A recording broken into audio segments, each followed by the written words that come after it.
Kalami.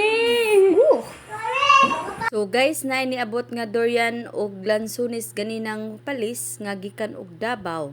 Unya ang akong mag-ama, wa jud pod mahilo na og di una makatilaw.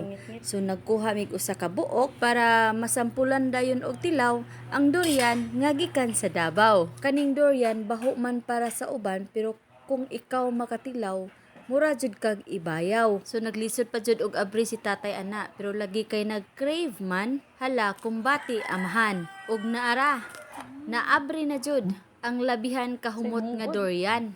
Tinuod jud di ay guys nga basta baho, lami. Matud pa sa akong anak nga hilabihan kahimili.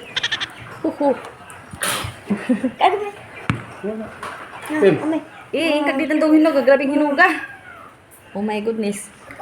Ngaon guys. Kay wala man namo nahurot ang usa ka buok ganinang palis, so gitiwas namo karon gabi panghimagas. Buaw katamis jud guys. Sakto lang ang iyahang kahinugon, igo nga wala pa mabuak ang iyang panit nga tunokon. Mas mulami jud di ay siya guys kung isulod na sa ref.